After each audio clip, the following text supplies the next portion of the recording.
Welcome to Wellness Rebranded, the podcast for women ready to redesign their relationship with food, fitness, and feelings.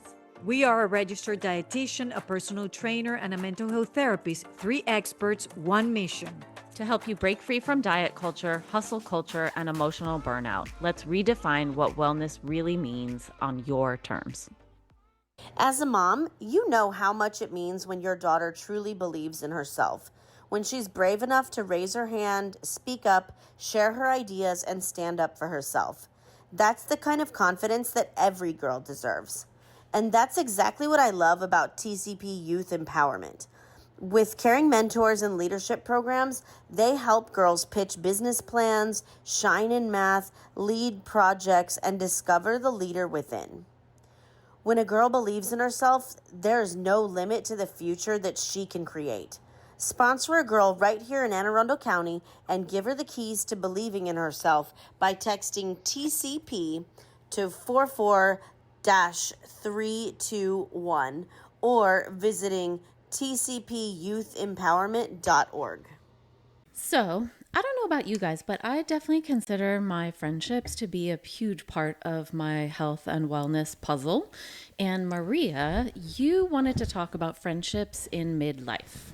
I was just wondering if there's anybody else out there who, now that we're in our 40s, 50s, or whatever age, friendships have either changed, ended, become more intimate and stronger. I personally have experienced changes in my friendships. Me Good too. and bad. Me too. Although mine, I think, are very scenario specific, but I'm interested to have this conversation. I think mine are also pretty scenario specific, but like the biggest thing that I've had happen in friendship recently is a friend that I've had since literally kindergarten has ghosted me. And despite reaching out to be like, hey, like what's happened? Did I offend you in some way? Like what's going on? Despite all of that, I have crickets. That's so sad. I know, I'm really bummed sorry. about it. It actually felt like a breakup for a while. It That is is a a breakup. Like there was probably like 6 months where like it was top of mind all the time. Yeah. And despite reaching out, I felt like that like needy, clingy girlfriend, like, hi, hello, are you good? Like what happened? I miss you. Nothing. That makes my heart sad. Oh, thanks.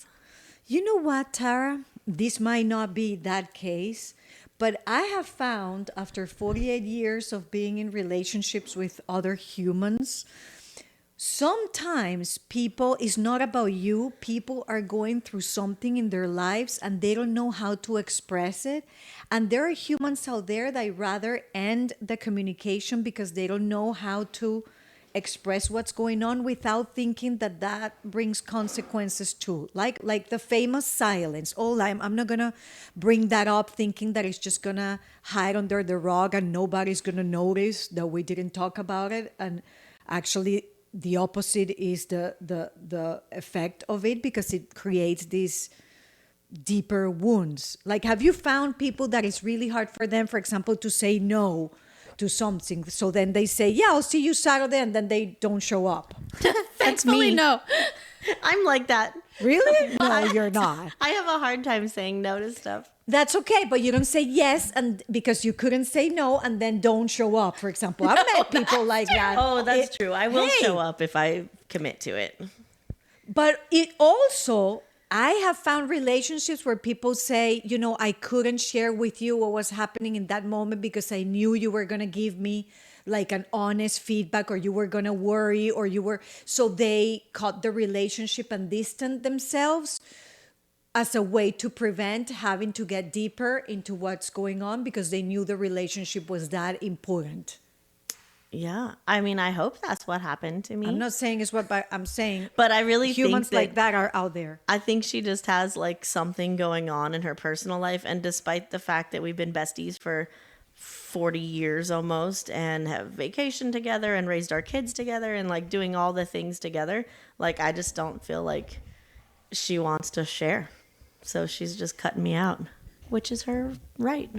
But it hurts. It does. It does hurt. In my case, I had 2 friendships that one that definitely ended over a year ago. And it was, in my case, it was, I think, because of a difference in values and how we wanted to live our lives.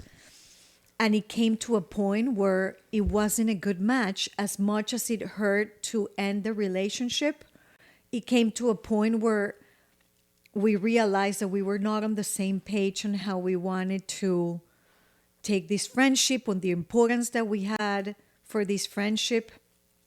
And I wonder if that happens to other women out there in midlife.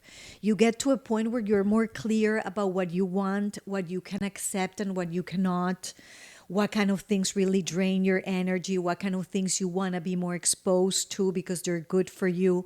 And that can bring changes in friendships. Yeah, I mean, I was thinking about it when you wanted to talk about this topic is sort of, well, what is it about midlife that can sort of lead to the conditions of it changing? And I definitely think that's one of them. I mean, I don't know about you guys, but as I've, am now firmly, I guess we could say, in midlife, more firmly than either of you, you have more confidence, right? You know yourself better. Mm-hmm. You are less sort of willing, or I find that tired of putting up with nonsense that we've been dealing with our whole life. Mm-hmm. Yeah, I mean, I think you just become more confident. You're less worried about what other people will think of you, I suppose, and more willing to kind of stand up for what you truly need or believe in, or at least I am. I don't know if you guys can relate to that or not, but yeah, I'm 100% like that too. I think when you're younger, you care so deeply about fitting into different groups and what other people will think of you. And that is definitely, I think, one of the beauties of being in midlife is it doesn't hit the same way anymore. Mm-hmm. Mm-hmm. Mm-hmm. If people don't like me or whatever they think about me is none of my business. Mm-hmm. I just don't care anymore. Because there are plenty of people who I am their person. Mm-hmm. I'm thinking that in my case, one of the things that I appreciate and I'm thankful that I learned now at my 48 is to tune in with my body and feel how relationships make me feel. Yeah. Like I realized that I was forcing relationships, that it was more what they took from me than what they gave me. And the moment that I realized that every time, for example, I would hang up the phone with a specific person and I would feel worse than when the conversation started, or drained or angry or sad or depleted, that is not a good sign that the relationship is beneficial in both ways. And I understand now that if a relationship is not beneficial in both ways, then it's almost like community service. I mean, I'm sorry, but it's like, and I'm okay with doing community service, but you can be selective with that too.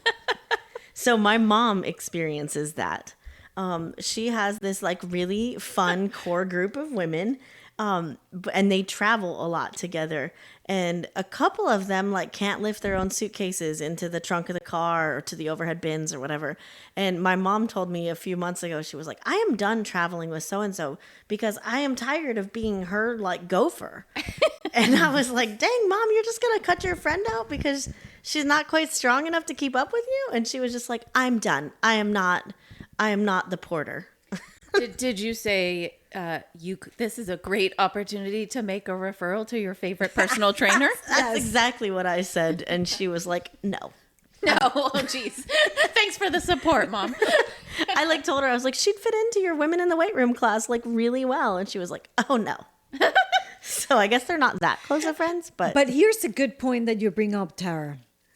Friendships, like, here's the thing. This is my recommendation, non-asked tip for this episode. Okay, good, because I actually have a question I want to ask you at the end, which is very much a solicited tip from you. Okay, so this is unsolicited. Okay. This just came to my mind.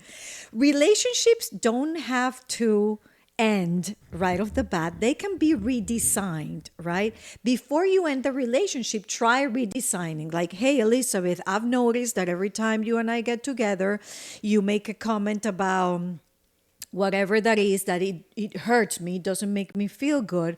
What if from now on we refrain from making that comment and then try and say, is there anything that I can do to redesign this relationship so it works even better? Not only with friendships, we could do this with our spouses, with partners, with our kids, with our boss, with coworkers. It is okay to redesign relationships. So have you done this with a friendship Yes. specifically? Yes. And how was it received? Tell us. It was a good conversation and we redesigned, but then the same issue would keep coming up, and that the sensation that I had in my body would not change. That the exposure to this relationship was really harming me. It was, it was really harming me. So there was a point in my life, not recently, that I felt that I needed to evaluate what were these relationships that I was putting myself or exposing myself to, because it is also important how my nervous system was feeling in my interaction with these people, right? And that even included a family member. Like every time my family and this family member's family would get together, it was chaos. There was either tears or again, this feeling of negativity sprinkling into us, that I was like, I can't do it. And well, we're talking about boundaries without planning on talking about boundaries, but it's about boundaries and about being selective on how you want to spend your time, but also the possibility of redesigning. And if that doesn't work, yes, there might be friendship breakups coming. Yeah, so I will say the I'm really pretty good at boundaries, but the confrontational conversation I'm not very good at. Oh, I'm That terrible would at be that very too. difficult for me to sit a friend down and say, although there is one friend I'm thinking of in particular that I would love to do that with. It's just like something. It's Maria, isn't it? Thank you. Sweetheart, Thank you we for can outing have me. any conversations, just so you know. Maria, I would like to request some time with you after this podcast Let's recording. do it. I would have a super hard time with that too, Elizabeth. Like the fear Yeah. of like it just blowing up in my face. Well, also just you the know? discomfort of having it, or like feeling like I was going to hurt the person's feelings. if Okay, I but said hold it. on. How did you call it? What kind of conversation? I knew you were going to take issue with that word. I said confrontational, and I know you're going to say, but it's not really confrontational, but it feels confrontational. Okay, because it could be a repairing conversation. It is a hard conversation. It is a difficult conversation, but it doesn't have to be confronting. It could come from a place of care and empathy, with the goal of repairing the relationship and with the goal of testing if you're in a relationship where you can express how you feel in it, and then the other person being open to say, I had no clue. Let's work on this because your friendship is important. But if we call it confrontational, I feel like we go already with the mindset that this is going to be a shithole.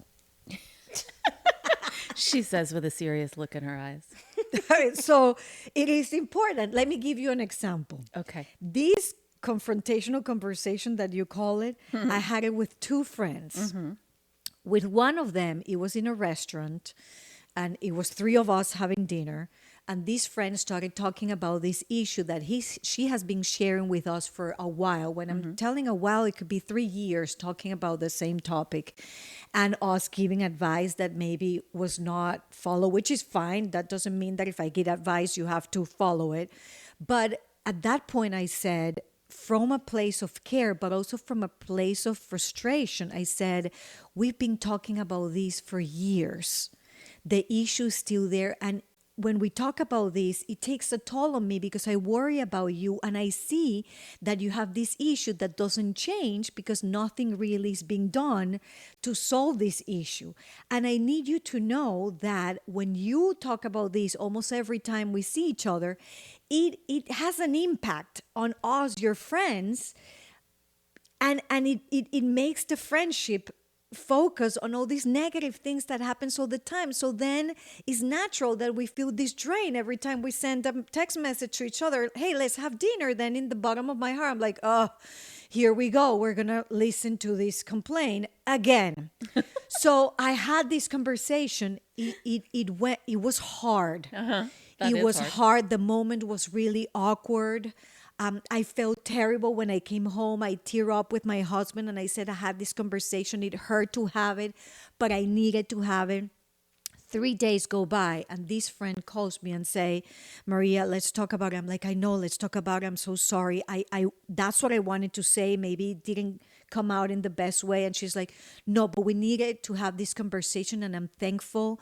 And you're right. And let's redesign. And we talked about this conversation and not magically, but it was also like her Yeah. like an awareness She call needed to hear it. Yeah. of the That's amazing. impact that this can have on other people when we complain and complain over and over about the same thing to our friends. People, I'm sorry to tell you, it drains them too. And I'm not saying don't go around and talk about your stuff, but do a mix, do a balancing act of doing the complaining and the good things. Anyway, the friendship right now I feel is stronger and better. Yeah. And things are changing in her life and we can talk about other things. That conversation needed to happen unless we wanted to build resentment and be those people like maybe in Tara's case, but we don't know, of, oh, I don't want to have this conversation, so I'm going to distance myself. And then the friendship starts dying. And that's sad. And it's not needed just because we don't want to have that repairing conversation. Okay, so we're all going to remember Maria's story to help us. Impassioned speech. I mean, quite honestly, if I was doing something that was upsetting a friend, I would actually appreciate them to tell me so that I could work Same. on it. As hard as it would be for me to tell a friend in reverse. Correct. I actually would genuinely want to know, and I think my good friends would know that about me, I hope. But Yeah. but actually leads me into, I feel like so far we've sort of talked about like kind of a more negative side of friendship, but I want to say that I feel more than ever that I'm so grateful for and celebrating my friendships at this stage of life. Most of my closest friends have, I mean, a couple of them since college, but the ones that aren't since college are really going on 20 years long friendships, and I'm so grateful to have them in my life. And especially, I've had things going on sort of personally recently, and I have felt more grateful than ever for my friendships and safe spaces to share things that are in my heart. Yeah. And I don't know that I always loved my friends, but I don't know that I appreciated them as deeply at other stages of my life as I do now. Do you ever feel stuck in the same exhausting cycle with food? Second guessing every bite, starting over each Monday, or wondering why willpower never seems to work? This is Elizabeth, and I created my intuitive eating starter kit to help you break free from that cycle. Inside, you'll get all sorts of tools to help you learn how to quiet food guilt, understand your hunger and fullness cues, and finally start building a peaceful, sustainable relationship with food. It's normally $29, but because you're a loyal Wellness Rebranded listener, you can grab it today for just $14. Head to elizabethharrisnutrition.com/starter kit and use code PODCAST, all in caps, at checkout. That's elizabethharrisnutrition.com/starter kit, code PODCAST in all caps. I completely vibe with that because even though I've lost what I considered to be my bestie, which, looking back on that, I actually think that our relationship was a bit toxic, or at best, like non-productive. Like we would get together every Friday night and just like veg out and watch like YouTube and vent about our week, which I agree can be like therapeutic, but like that's all we were doing for a very long time. So we were in this kind of like downward spiral where we should have been like going out and enjoying life and like living, we weren't doing that together. But it's definitely made me appreciate the relationships that I do have that are very positive, and like my friends that are still around like really matter to me. And I've made like an effort to like put more effort into growing those relationships because I don't want them to like fall off, Yeah. It's much more important to me at this stage in my life to have like a couple really close friends than like a bunch of okay-ish friends. Oh, absolutely agree. And FYI, when parents always ask, like, oh, my kids don't have many friends, how many? Like, because if it's one or two, even if for adults, if you have only one and two other human beings that you feel really close and supported by, is more than enough rather than 10 that you're not sure. But going back to your point, how awesome does it feel now in midlife that you can also be with your friends who you are? You're not pretending anything. You're not walking on eggshells of what you say or don't say. Like, people already know how you are, who you are, and you can enjoy each other and build your friendship on that. Ah, it feels good. Such a relief. Yes, it feels great. Yeah, I agree. I think to my, I have two daughters that are, one's 18, one's 23. I mean, I also have a son, right? But I'm talking specifically about the girls. And watching the dynamics of friendships at younger ages, it can be stressful sometimes. Like I watch yes. them and I remember the dynamics of who was fighting at who and who was gossiping about who and who was, making so-and-so upset. And I just think I'm so glad, like I would not want to go back there. Agree. Agreed. Yes, agree.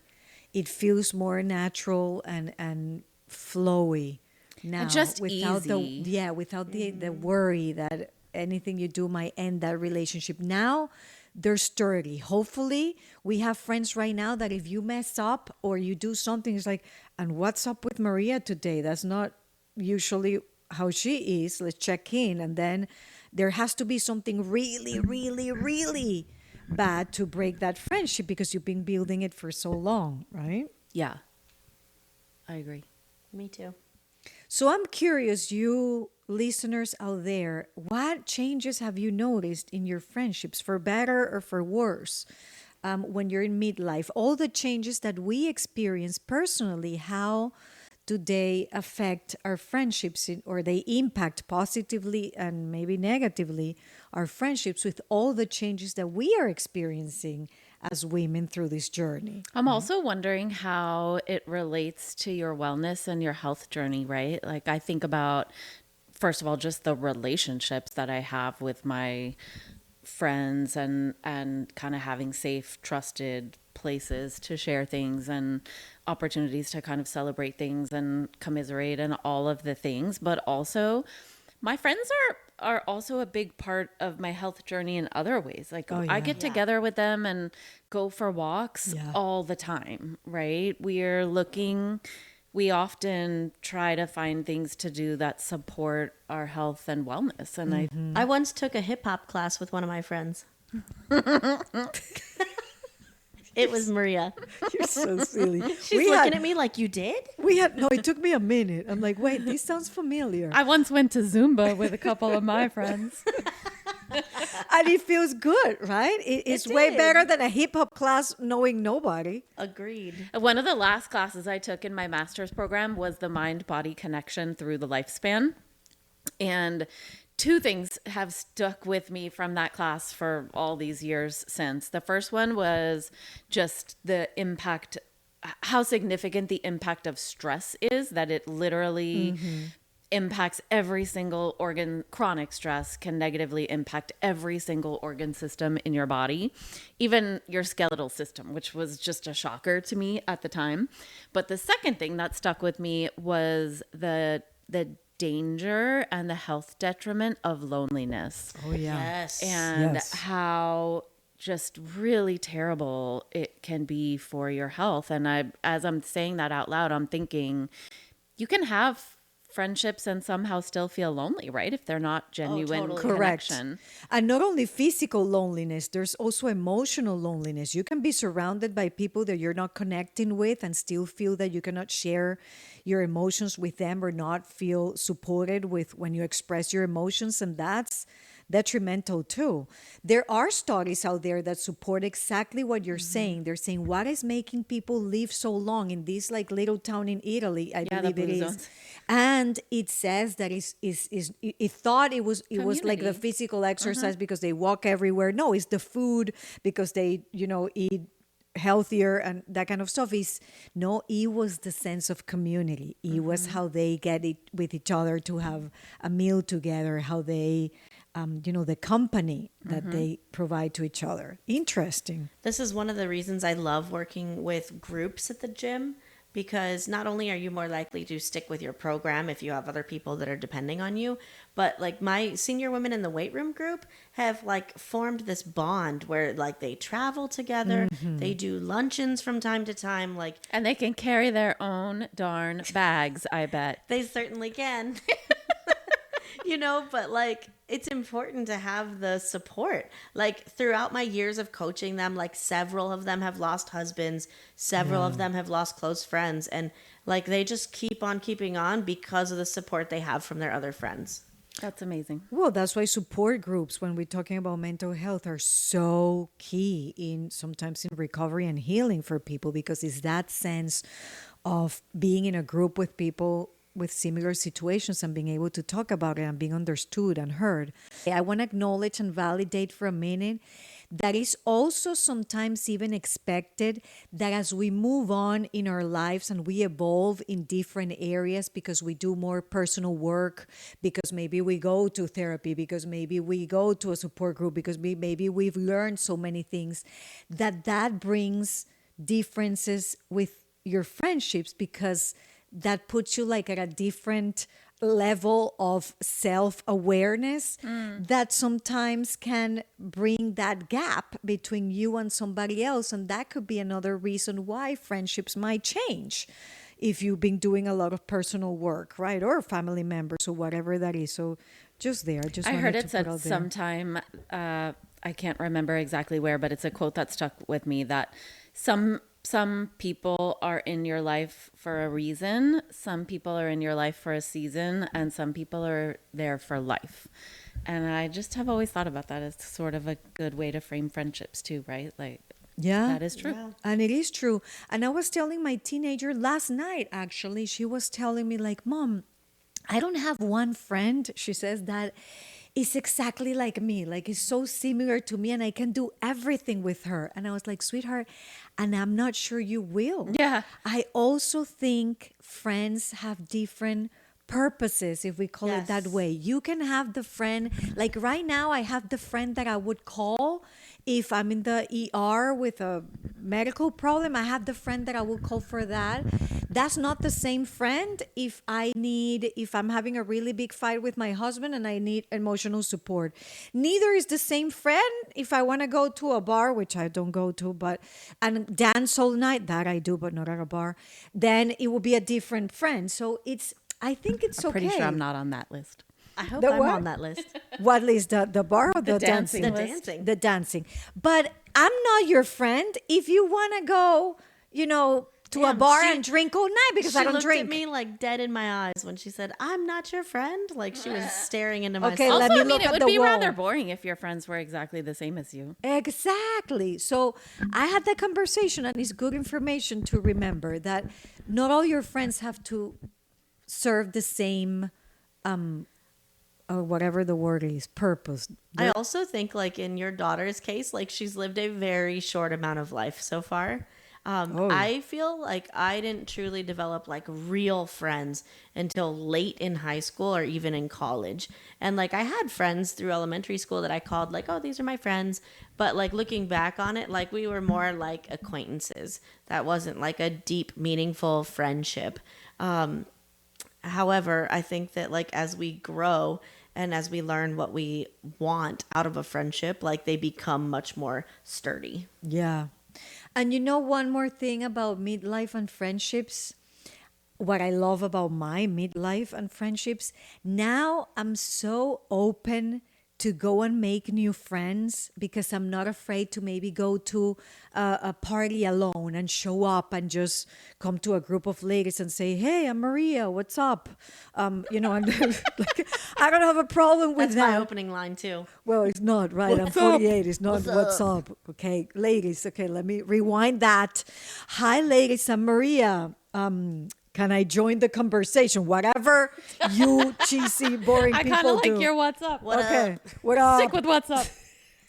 But that being open to feeling more comfortable about myself has helped me show up in new groups of people and therefore get to know new ladies and form new relationships, which is also heartwarming and heart feeling. My son love goes it. to a new school this fall, and I'm actually really looking forward to getting to know like the other parents in the class. Just because I feel like we're at a similar place in life, our kids are in the same school, like we might make some really good friends there. Have a party at Bet your you house. will. That's what I did with my moms when my kids were young. And I still friends with some of them. It was like, I'm going to invite them over, introduce myself, get to know them because we have 4 years at least with each other. Anyway, All right, ladies, how can we keep this conversation on friendship going with our listeners? please let us know if any of the things that we talked about today resonate with you in any way. I'm actually really curious because I've thought sometimes, am I the only one? Am I like, what's going on that my friendships are kind of, shifting sometimes or whatever that is. So let us know, how has it been for you, or if there's anything that we didn't cover today that is important to bring up when we talk about friendships. Friendships, that could be like a Message show. us on social Friendships media. in midlife. I'll be there for you. No. Hey trainers, listen up. If you're new to the gym floor and you're feeling a little bit lost about how to actually get clients, I've created something for you. I have a free mini course that walks you through exactly how to stand out, connect with members, and become the go-to expert at your gym. It's short, it's practical, and it'll give you real steps that you can start using in your business today. So if you're ready to stop waiting for clients to magically appear and actually build a busy, successful training business, grab my free mini course at terradeleonfitness.com. Thank you for listening. If you want to connect with me outside of this podcast, you can find me on Instagram at coaching_therapist. I'm Elizabeth. You can find me at Elizabeth Harris Nutrition or in my Facebook group, Health and Healing with Intuitive Eating. And I'm on Instagram and Facebook at Terra de Leon Fitness. Guys, if you loved this episode or any of our other episodes, we would love it if you would leave us a review on Apple Podcast. It really, really helps us get the non-diet word out to the rest of the world. So please leave us a review. Yes, thank you.